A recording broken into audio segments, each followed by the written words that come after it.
ਦਰਸ਼ਕੋ break ਤੋਂ ਬਾਅਦ ਤੁਹਾਡਾ ਸਵਾਗਤ ਹੈ ਜੀ। ਡਾਕਟਰ ਸਾਹਿਬ, ਸਾਡਾ ਪਹਿਲਾ ਫੇਸਬੁੱਕ ਮੈਸੇਜ ਆਇਆ ਹੈ ਕੁਲਬੀਰ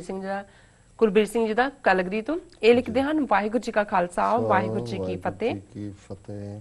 ਭਾਈ ਗੁਰਬਖਸ਼ ਸਿੰਘ ਜੀ ਨੇ ਸਿੰਘਾਂ ਦੀ ਰਿਹਾਈ ਲਈ ਮੁੜ ਕੇ ਮੋਰਚਾ ਲਾਇਆ ਹੈ। ਪਿਛਲੀ ਵਾਰੀ ਗੁਰਬਖਸ਼ ਸਿੰਘ ਜੀ ਨੇ ਜੋ ਵਾਅਦਾ ਕੀਤਾ ਸੀ ਕਿ ਸਿੰਘਾਂ ਦੀ ਰਿਹਾਈ ਲਈ ਉਪਰਾਲੇ ਕਰਾਂਗੇ, ਪਰ ਉਹ ਵਾਅਦੇ ਤੇ ਪੂਰੇ ਨਾ ਉਤਰ ਸਕੇ। ਉਹਨਾਂ ਆਪਣੇ ਵਾਅਦੇ ਤੇ ਪੈਰਾ ਨਹੀਂ ਦਿੱਤਾ। ਭਾਈ ਸਾਹਿਬ ਇੱਕ ਵਾਰੀ ਫਿਰ ਕੌਮ ਲਈ ਖੜੇ ਹੋਏ ਹਨ। ਅੱਜ ਲਗਭਗ 2 ਹਫ਼ਤੇ ਹੋ ਚੁੱਕੇ ਹਨ। ਡਾਕਟਰ ਸਾਹਿਬ ਜੀ, ਆਪ ਜੀ ਇਸ ਬਾਰੇ ਸਿੱਖ ਸੰਗਤਾਂ ਨੂੰ ਆਪਣੇ ਵਿਚਾਰ ਦੱਸੋ। ਪਿਛਲੀ ਵਾਰ ਦੇ ਮੋਰਚੇ ਵਿੱਚੋਂ ਕੀ ਸਬਕ ਹਨ ਸਿੱਖਣ ਵਾਲੇ ਕਿ ਸਿੱਖ ਇਸ ਮੋਰਚੇ ਵਿੱਚ ਗਲਤੀ ਨਾ ਕੀਤੀ ਜਾ ਸਕੇ ਤੇ ਕੁਝ ਸਫਲਤਾ ਪ੍ਰਾਪਤ ਕੀਤੀ ਜਾ ਸਕੇ। ਜੀ ਡਾਕਟਰ ਸਾਹਿਬ। ਵੀਰ ਕੁਲਬੀਰ ਸਿੰਘ ਜੀ ਦਾ ਬਹੁਤ-ਬਹੁਤ ਧੰਨਵਾਦ। ਉਹਨਾਂ ਨੇ ਸਾਨੂੰ ਕੈਲਗਰੀ ਤੋਂ ਲਿਖਿਆ ਜੀ। ਅੱਜ ਟੋਰਾਂਟੋ ਵੀ ਕੁਝ ਸਿੰਘਾਂ ਦੇ ਨਾਲ ਸਾਡੀ ਗੱਲਬਾਤ ਹੋਈ। ਸੋ ਉਹ ਮੈਨੂੰ ਦੱਸ ਰਹੇ ਸੀ ਕਿ ਜੀ ਤੁਹਾਡੀ ਜਿਹੜੀ ਵੀਡੀਓ ਜਿਹਦੇ 'ਚ ਤੁਸੀਂ ਗੁਰਬਖਸ਼ ਸਿੰਘ ਹੋਰਾਂ ਦੇ ਹੋਣ ਵਾਲੇ ਵਰਤ ਨੂੰ ਐਨਾਲਾਈਜ਼ ਕੀਤਾ ਸੀ, ਉਸ ਦਾ ਕਾਫੀ ਕ੍ਰਿਟਿਸਿਜ਼ਮ ਹੋ ਰਿਹਾ ਹੈ। ਕਾਫੀਆਂ ਨੂੰ ਲੱਗਦਾ ਹੈ ਕਿ ਵੀ ਐਤਕੀ ਅਸੀਂ ਉਹਨਾਂ ਨੂੰ ਸਪੋਰਟ ਥਰੋ ਨਹੀਂ ਕੀਤੀ ਤੇ ਉਹ ਸਮਝਦੇ ਨੇ ਕਿ ਵੀ ਭਾਵੇਂ ਪਹਿਲੀ ਵਾਰੀ ਗਲਤੀ ਵੀ ਹੋਈ ਜਾਂ ਉਹਨਾਂ ਦੀਆਂ ਗਲਤੀਆਂ ਵੀ ਹੋਣਗੀਆਂ ਤੇ ਸਾਨੂੰ ਉਹਨਾਂ ਨੂੰ ਸਪੋਰਟ ਕਰਨਾ ਚਾਹੀਦਾ ਜੀ। ਦੇਖੋ, ਪਹਿਲੀ ਗੱਲ ਮੈਂ ਚਲੋ ਚੰਗੀ ਗੱਲ ਹੈ ਭਾਈ ਕੁਲਬੀਰ ਸਿੰਘ ਹੋਰਾਂ ਨੇ ਵੀ ਇਸ ਲਾਈਨ ਦੇ ਉੱਤੇ ਜਿਹੜਾ ਹੈ ਉਹ ਮੈਸੇਜ ਦਿੱਤਾ ਹੈ, ਕਿਉਂਕਿ ਲਗਭਗ 2 ਹਫ਼ਤੇ ਤੋਂ ਜ਼ਿਆਦਾ ਇਹ ਈਮੇਲ ਆਇਆ। ਕਈ ਦਿਨ ਹੋ ਗਏ, ਮੈਂ ਖਿਆਲ 17-18 ਦਿਨ ਹੋ ਗਏ ਨੇ ਉਹਨਾਂ ਦੇ ਵਰਤ ਨੂੰ ਜੀ। ਔਰ ਜਿਵੇਂ ਮੀਡੀਆ ਰਿਪੋਰਟਸ ਵੀ ਨੇ ਵੀ ਉਹਨਾਂ ਦਾ ਭਾਰ ਘਟ ਰਿਹਾ ਜਾਂ ਉਹਨਾਂ ਦੀ ਹਾਲਤ ਜਿਹੜੀ ਹੈ ਉਹ ਵਿਗੜ ਰਹੀ ਹੈ। ਦੇਖੋ, ਪਹਿਲੀ ਗੱਲ ਮੈਂ ਇਹ ਸਪਸ਼ਟ ਕਰਨਾ ਚਾਹੁੰਦਾ ਵੀ ਅਸੀਂ ਕਦੇ ਵੀ ਜਿਹੜਾ ਵੀ ਗੁਰਸਿੱਖ ਵੀਰ ਭੈਣ ਪੰਥ ਦੀ ਚੜ੍ਹਦੀ ਕਲਾ ਲਈ, ਪੰਥ ਦੀ ਆਜ਼ਾਦੀ ਲਈ, ਕੌਮ ਦੇ ਕਿਸੇ ਮੁੱਦੇ ਨੂੰ ਲੈ ਕੇ ਤੁਰਦਾ ਹੈ, ਭਾਵੇਂ ਉਹ ਧਾਰਮਿਕ ਹੈ, ਸਮਾਜਿਕ ਹੈ, ਆਰਥਿਕ ਹੈ, ਸਿਆਸੀ ਹੈ, ਅਸੀਂ ਕਦੇ ਕਿਸੇ ਦਾ ਵਿਰੋਧ ਨਹੀਂ ਕੀਤਾ। ਇਹ ਗੱਲ ਬਾਟਮ ਲਾਈਨ ਹੈ। ਔਰ ਮੈਂ ਲਗਭਗ ਇਹਨਾਂ 30 ਸਾਲਾਂ 'ਚ 25 ਸਾਲਾਂ ਦੇ ਇੱਥੋਂ ਦੇ ਪਾਰਟ 'ਚ ਵੀ 91 ਤੋਂ ਜਦੋਂ ਮੈਂ ਇਹ ਸੇਵਾ ਲਈ ਹੈ, ਔਨ ਰੈਕਰਡ ਹੋਏਗਾ ਕਿ ਅਸੀਂ ਆਪਣੀ ਕਲਮ ਨਾਲ ਜਾਂ ਆਪਣੀ ਜ਼ਬਾਨ ਨਾਲ ਤਕਰੀਰ ਜਾਂ ਤਹਿਰੀਰ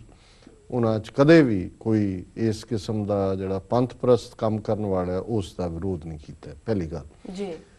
ਦੂਸਰੀ ਗੱਲ ਜਿਹੜੀ ਖਾਸ ਤੌਰ ਤੇ ਸੱਚੋ ਸੱਚ ਦੇ ਹਵਾਲੇ ਨਾਲ, ਜਿਵੇਂ ਮੈਂ ਕਿਹਾ ਵੀ ਇਹਦੇ 'ਚ ਤਾਂ ਕੋਈ ਸ਼ੱਕ ਨਹੀਂ ਹੈ ਕਿ ਸਾਡੀ ਹਮਦਰਦੀ ਸਿੱਖ ਕੌਜ਼ ਨਾਲ ਹੈ ਔਰ ਅਸੀਂ ਸਿੱਖ ਨੁਕਤਾ ਨਿਗਾਹ ਤੋਂ ਦੁਨੀਆ ਦੇ ਵਿੱਚ ਜਿਹੜੇ ਅਮਲ ਹੁੰਦੇ ਨੇ, ਤਬਦੀਲੀਆਂ ਹੁੰਦੀਆਂ, ਕੋਈ ਖਬਰ ਜਨਰੇਟ ਹੁੰਦੀ ਹੈ, ਉਸ ਨੂੰ ਅਸੀਂ ਸਿੱਖ ਨੁਕਤਾ ਨਿਗਾਹ ਤੋਂ ਦੇਖਦੇ ਹਾਂ। ਵੀ ਅਸੀਂ ਮੁੱਢਲੇ ਦਿਨਾਂ 'ਚ ਕਿਹਾ ਸੀ ਕਿ ਜਦੋਂ ਵੀ ਕਿਤੇ ਕੋਈ 2 ਬੰਦੇ ਮਿਲਣ, 2 ਧਿਰਾਂ ਮਿਲਣ, 2 ਦੇਸ਼ ਮਿਲਣ, ਕੋਈ ਸਮਝੌਤਾ ਹੋਏ, ਕੋਈ ਟੁੱਟੇ, ਉਹ ਸਿੱਖਾਂ ਨੂੰ ਕਿਵੇਂ ਪ੍ਰਭਾਵਿਤ ਕਰੇਗਾ, ਉਹ ਮੇਰਾ ਫੋਕਸ ਹੁੰਦਾ। ਜਦੋਂ ਮੈਂ ਮੀਡੀਆ ਨੂੰ, ਇੰਟਰਨੈਸ਼ਨਲ ਮੀਡੀਆ, ਨੈਸ਼ਨਲ ਮੀਡੀਆ, ਪੰਥਕ ਮੀਡੀਆ ਨੂੰ ਵੀ ਮੋਨੀਟਰ ਕਰਦਾ, ਪੜ੍ਹਦਾ, ਤੇ ਜਿਵੇਂ ਉਹ ਅੰਗਰੇਜ਼ੀ 'ਚ ਕਹਿੰਦੇ ਨੇ ਨੋਜ਼ ਫॉर ਨਿਊਜ਼, ਕਿ ਮੇਰਾ ਨੱਕ ਲੱਭ ਰਿਹਾ ਹੁੰਦਾ ਹੈ ਕਿ ਕਿੱਥੇ ਜਿਹੜੀ ਹੈ ਖਬਰ ਉਹ ਸਿੱਖ ਹਿੱਤ ਦੀ ਹੈ ਔਰ ਕਿਹੜੀ ਜਿਹੜੀ ਸ਼ਰਾਰਤ ਹੈ ਉਹ ਸਿੱਖਾਂ ਦੇ ਖਿਲਾਫ ਹੈ, ਔਰ ਉਸ ਨੂੰ ਮੈਂ ਉੱਥੋਂ ਫੜਦਾ। ਕਈ ਵਾਰੀ ਇਸ ਲਈ ਸਾਡੇ ਕਈ ਦਰਸ਼ਕ ਜਾਂ ਪਾਠਕ ਵੀ ਜਿਹੜੇ ਆਰਟੀਕਲਸ ਪੜ੍ਹਦੇ ਨੇ ਉਹ ਕਹਿਣਗੇ ਕਿ ਜੀ ਡਾਕਟਰ ਸਾਹਿਬ, ਅਖਬਾਰਾਂ ਅਸੀਂ ਵੀ ਪੜ੍ਹਦੇ ਹਾਂ, ਅਸੀਂ ਵੀ ਦੂਜਾ ਸਾਰਾ ਮੀਡੀਆ ਦੇਖਦੇ ਹਾਂ, ਤੁਸੀਂ ਖਬਰਾਂ ਕਿੱਥੋਂ ਲੱਭ ਲੈਂਦੇ ਹੋ ਜੀ। ਸੋ ਇਹ ਨਹੀਂ ਹੈ ਵੀ ਇਹਦੇ ਲਈ ਕੋਈ ਅਸੀਂ ਖੁਦ ਘੜੀ ਹੁੰਦੀ ਹੈ, ਪਰ ਕਈ ਵਾਰ ਇਹ ਸਮੇਂ ਦੇ ਨਾਲ ਜਦੋਂ ਤੁਹਾਡਾ ਫੋਕਸ ਕਲੀਅਰ ਹੁੰਦਾ ਹੈ ਕਿ ਵੀ ਤੁਸੀਂ ਕਿਸ ਪਾਸੇ ਵੱਲ ਜਾਣਾ ਤੇ ਤੁਹਾਡੀ ਨਜ਼ਰ ਹੀ ਉੱਥੇ ਜਾ ਕੇ ਟਿਕਦੀ ਹੈ ਔਰ ਤੁਹਾਨੂੰ ਇੱਕਦਮ ਉਹਦੇ ਪਿੱਛੇ ਜਿਹੜੀ ਸ਼ਰਾਰਤ ਹੈ ਉਹ ਸਮਝ ਆ ਜਾਂਦੀ ਹੈ ਜੀ। ਤੀਸਰੀ ਗੱਲ ਮੈਂ ਸਮਝਦਾ ਹਾਂ ਕਿ ਵੀ ਇੱਕ ਗੱਲ ਜਿਹੜੀ ਉਹ ਅੰਗਰੇਜ਼ੀ ਦਾ ਅਖਾਣ ਹੈ ਔਰ ਮੈਂ ਪੰਜਾਬੀ 'ਚ ਵੀ ਆਪਣੀ ਲਿਖਤ 'ਚ ਇਸਤੇਮਾਲ ਕਰਦਾ ਕਿ once you fool me shame on you, twice you fool me shame on me ਜੀ। ਕਿ ਤੁਸੀਂ ਇੱਕ ਵਾਰ ਮੈਨੂੰ ਮੂਰਖ ਬਣਾਇਆ, ਤੁਹਾਨੂੰ ਸ਼ਰਮ ਆਉਣੀ ਚਾਹੀਦੀ ਜੀ, ਪਰ ਜੇ ਦੂਸਰੀ ਵਾਰ ਮੈਂ ਮੂਰਖ ਬਣਿਆ ਜਾਂ ਮੈਨੂੰ ਬਣਾਇਆ, ਫਿਰ ਮੈਨੂੰ ਸ਼ਰਮ ਆਉਣੀ ਚਾਹੀਦੀ ਹੈ ਕਿ ਵੀ ਤੁਸੀਂ ਕਿਉਂ ਨਹੀਂ ਸਿੱਖਿਆ ਤਜਰਬੇ ਤੋਂ ਜੀ। ਸੋ ਮੈਂ ਸਮਝਦਾ ਵੀ ਬਹੁਤ ਵਾਰ ਸਾਡੀ ਕੌਮ ਦੀ ਜਿਹੜੀ ਜਜ਼ਬਾਤੀ ਪਹੁੰਚ ਹੈ, ਐਮੋਸ਼ਨਲ ਪਹੁੰਚ ਹੈ ਇਸ਼ੂਜ਼ ਦੇ ਉੱਤੇ, ਉਹਦੇ 'ਚ ਅਸੀਂ ਇੰਨੇ ਗ੍ਰਸਤ ਹੋ ਜਾਂਦੇ ਹਾਂ ਜਾਂ ਉਸ ਦਾ ਪ੍ਰਭਾਵ ਇੰਨਾ ਕਬੂਲਦੇ ਹਾਂ ਕਿ ਅਸੀਂ ਪਿੱਛਾ ਤੇ ਅੱਗਾ ਦੋਨੋਂ ਭੁੱਲ ਜਾਂਦੇ ਹਾਂ ਤੇ ਅਸੀਂ ਭਾਵਕ ਹੋ ਕੇ ਉਸ ਸਿਚੁਏਸ਼ਨ ਦੇ ਵਿੱਚ ਡਿੱਗ ਪੈਂਦੇ। ਸੋ ਮੇਰਾ ਜਿਹੜਾ ਐਨਾਲਿਸਿਸ ਸੀ ਉਹਦੇ 'ਚ ਨਾ ਤਾਂ ਇਹ ਸੀ ਕਿ ਵੀ ਅਸੀਂ ਉਹਨਾਂ ਦੀ ਜਿਹੜੀ ਕੁਰਬਾਨੀ ਹੈ ਪਿਛਲੇ ਪੀਰੀਅਡ 'ਚ, ਭਾਵੇਂ उन्होंने जो पहली गल तो असी उदों भी ये कहा सी, हुण भी असी ये गल कहंदे हैं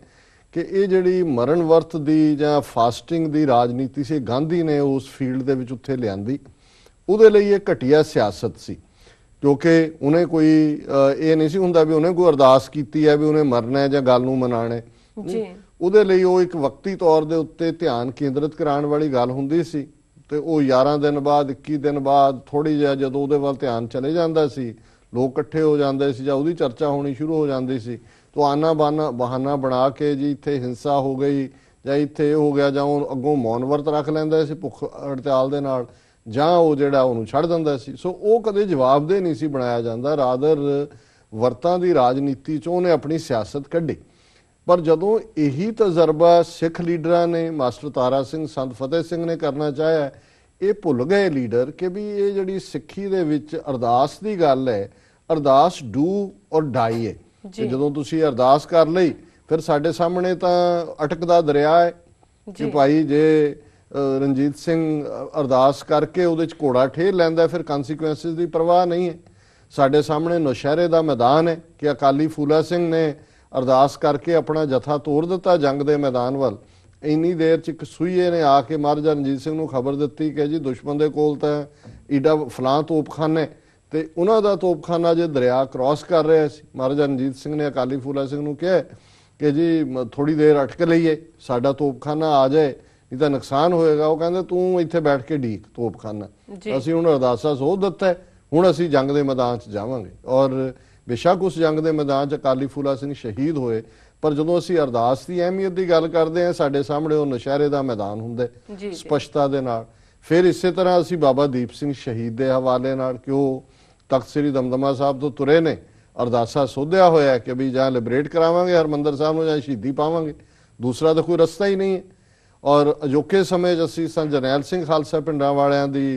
गल करते हैं, उन्होंने एज ए रोल मॉडल कि भाई जे उन्होंने ऑफर की भी जाती है कि जी लीडर सरवाइव करना चाहिए, लंबा वक्त तुसी रहोगे, अगवाई करोगे, तो वो कहते हैं कि भाई मैं अरदासा सोधिया है भी हुण बाबा दीप सिंह सीस दमदमा साहब तो लैके इत्थे देण आए सी, ये सीस मैं इत्थों चुक के कित्थे लैके जावां, इस सिर नूं ये इत्थे ही लगेगा। सो मैं ये समझदा है कि भी संत फतेह सिंह, मास्टर तारा सिंह दियां बेशक प्राप्तियां उन्हां दे वेले भी, मास्टर तारा सिंह ने 45-44 दिन वर्त रखिया, पंजाबी सूबे की चर्चा बहुत हुई कि बई सिखां दे नाल अन्याय हो रहा है, इंटरनेशनल पर्सनैलिटीज़ आईयां, गार्डियन अखबार होए, न्यूयॉर्क टाइम होए, दूसरियां दुनिया भर दे विच चर्चा हुई। पर ज्यों ही मास्टर तारा, हालां नेहरू भी मन गया जी कमीशन बिठावांगे वितकरे दा, उहदे सामने होएगा, लेकिन सिखां ने कदे मुआफ नहीं किया मास्टर तारा सिंह नूं कि जी ने अरदास की सी कि जब पंजाबी सूबा बनेगा तो जां मैं मर जाऊंगा, भी पंजाबी सूबा बनया नहीं, ये बच गया। इसलिए 40-45 साल का जिहड़ा उहदा काम सी वो खत्म हो गया। यही हाल फतेह सिंह दा होया कि वो अरदास, वो कहंदा जी मैं वर्त रखिया है, 10 दिन वर्त रखांगा, फिर वो कुंड बना ले, मैं सड़ जाऊंगा ना। वो जिवें सिखां ने, सरदार कपूर सिंह ने कहा भी सिख कहंदे सी कि भी नहीं ये सड़ के नहीं मरेगा, ये मर के सड़ेगा। और उहदा भी काम जिहड़ा सी कित्थे उहनूं संत फतेह सिंह नूं सिर ते चुक लिया सी सिखां ने। सो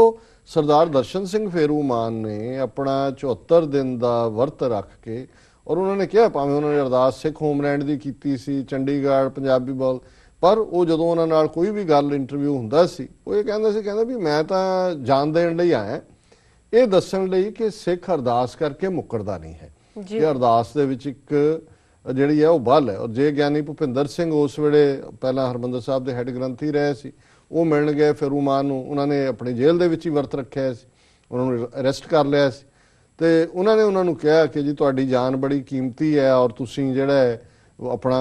फोकस करा दिता है। वो कहंदे भी भाई साहब तुसीं तां हैड ग्रंथी रहे हो हरमंदर साहब दे, तुहानूं नहीं पता अरदास की अहमियत की है, तुसीं मैनूं कह रहे हो मैं अपनी अरदास तोड़ा। सो मैं जदों इस बहाने नाल, इस हवाले नाल गल करदा है, सो साडे सामने असीं उदों भी जदों भाई गुरबख्श सिंह होरां ने पहला वर्त रखिया, असीं कुछ दिनों तो बाद जानते हुए भी कि भी ये जिहड़ी मरण वर्त राजनीति है, इन द एंड ये साडे बहुत भोले ने वीर सारे ही, जिन्हां दे नाल वाह है, किस किस्म के चातर शातर लोग ने, और अल्टीमेटली वो सारी एक मोमेंटम बिल्ट हुई, कौम नूं होप जागी, और इन द एंड किस तरीके नाल ਆ ਕੇ ਹਾਈਜੈਕ ਕੀਤਾ, ਜਥੇਦਾਰ ਅਕਾਲ ਤਖਤ ਵਿੱਚ ਆ ਗਏ, ਦੂਜੇ ਆ ਗਏ, ਔਰ ਉਸ ਸਾਰੇ ਦਾ ਨਤੀਜਾ ਹੋਇਆ ਬੇਸ਼ੱਕ ਉਹਦੀ ਵੀ ਹਾਲੇ ਇਹ ਨਹੀਂ ਹੈ ਵੀ ਉਹਦੀ ਅਸੀਂ ਇਹ ਕਹੀਏ ਵੀ ਪ੍ਰਾਪਤੀ ਨਹੀਂ ਹੋਈ, ਉਹਦੇ ਚ ਭਾਵੇਂ ਮਹੀਨੇ ਲਈ ਪੈਰੋਲ ਦੇ ਉੱਤੇ ਆਏ, 18 ਸਾਲ ਬਾਅਦ ਉਹ ਆਏ, ਪਰ ਕਿਉਂਕਿ ਧਾਰਮਿਕ ਨੁਕਤਾ ਨਿਗਾਹ ਨਾਲ ਅਰਦਾਸ ਦੀ ਗੱਲ ਜੁੜੀ ਹੋਈ ਹੈ, ਇਸ ਲਈ ਇਹਦੇ ਬਾਵਜੂਦ ਕਿ ਉਹਨਾਂ ਨੇ ਭੁੱਖ ਵੀ ਕੱਟੀ ਔਰ ਇੱਕ ਚੰਗੇ ਇਸ਼ੂ ਨੂੰ ਲਿਆਂਦਾ, ਅਲਟੀਮੇਟਲੀ ਉਹ ਆਪਣੀ ਥਾਂ ਨਹੀਂ ਬਣਾ ਸਕੇ, ਰਾਦਰ ਕੁਝ ਮਾਮਲਿਆਂ 'ਚੋਂ ਡਿਸਗ੍ਰੇਸ ਹੋਏ। ਸੋ ਅਸੀਂ ਸਮਝਦੇ ਹਾਂ ਵੀ ਹੁਣ ਵੀ ਉਹਨਾਂ ਦਾ ਕਾਜ਼ ਜਿਹੜਾ ਹੈ ਉਹ ਬਿਲਕੁਲ ਉਸ ਦੇ ਨਾਲ ਸਾਡੀ ਸਹਿਮਤੀ ਹੈ। ਚੰਗੀ ਗੱਲ ਹੈ ਵੀ ਬੇਸ਼ੱਕ RSS BJP ਆਪਣੀ ਮਾਰ ਦੇ ਉੱਤੇ ਹੈ, ਉਹਨਾਂ ਨੇ ਜਾ ਕੇ ਸਪੋਰਟ ਵੀ ਕੀਤਾ, ਪਰ ਸਾਡੀਆਂ ਧਿਰਾਂ ਵੀ ਅਕਾਲੀ ਦਲ ਅੰਮ੍ਰਿਤਸਰ ਔਰ ਦੂਸਰੀਆਂ ਪੰਥਕ ਜਥੇਬੰਦੀਆਂ ਨੇ ਵੀ ਸਪੋਰਟ ਥਰੋ ਕੀਤੀ ਹੈ, ਕਿਉਂਕਿ ਗੱਲ ਕਾਜ਼ ਦੇ ਨਾਲ ਜੁੜੀ ਹੋਈ ਹੈ। ਪਰ ਇਹ ਸਾਰੀ ਗੱਲ ਕਿੱਥੇ ਕੁ ਜਾਏਗੀ, ਕਿਉਂਕਿ ਉਹਨਾਂ ਨੇ ਇਹ ਕਿਹਾ ਹੈ ਵੀ ਐਸਾ ਉਹ ਕੀ ਕਰਨ ਜਿਹੜੀ ਗਲਤੀ ਪਹਿਲਾਂ ਕੀਤੀ ਹੈ ਗਲਤੀ ਨਾ ਕੀਤੀ ਜਾਏ। ਦੇਖੋ ਮੈਂ ਤਾਂ ਇਹੀ ਸਮਝਦਾ ਹਾਂ ਵੀ ਹੁਣ ਉਹਨਾਂ ਨੇ ਜੇ ਉਹਨਾਂ ਦੀ ਪਰਮਾਨੈਂਟ ਰਿਹਾਈ ਦੇ ਲਈ ਇਹ ਰੱਖਿਆ,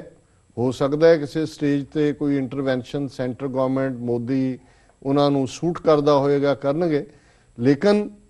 ਇਹ ਇਸ ਤੋਂ ਬਿਨਾਂ ਕਿ ਜਿਵੇਂ ਪਹਿਲੀ ਵਾਰ ਜਿਹੜੀ ਹੈ ਉਹ ਇੰਟਰਵੈਂਸ਼ਨ ਹੋਈ ਅਕਾਲ ਤਖਤ ਦੀ, ਇਸ ਵਾਰ ਵੀ ਐਂਡ 'ਚ ਜਾ ਕੇ ਮੇਬੀ ਉਹਨਾਂ ਨੂੰ ਮਰਨ ਤਾਂ ਨਹੀਂ ਦੇਣਗੇ, ਭਾਵੇਂ ਕਿਉਂਕਿ ਹੁਣ ਉਹ ਹਰਿਆਣੇ 'ਚ ਬੈਠੇ ਨੇ, ਫਾਈਨਲੀ ਜਦੋਂ ਜ਼ਿਆਦਾ ਕ੍ਰਿਟੀਕਲ ਹੋਏਗੀ ਸਿਚੁਏਸ਼ਨ ਹਸਪਤਾਲ 'ਚ ਲੈ ਜਾਣਗੇ, ਫੋਰਸ ਫੀਡਿੰਗ ਕਰ ਦੇਣਗੇ, ਗਲੂਕੋਸ ਲਾ ਦੇਣਗੇ ਜਿਵੇਂ ਹੁੰਦਾ, ਔਰ ਕੋਈ ਜਾਨ ਜਾਣੀ ਵੀ ਨਹੀਂ ਚਾਹੀਦੀ। ਪਰ ਮੈਂ ਸਮਝਦਾ ਵੀ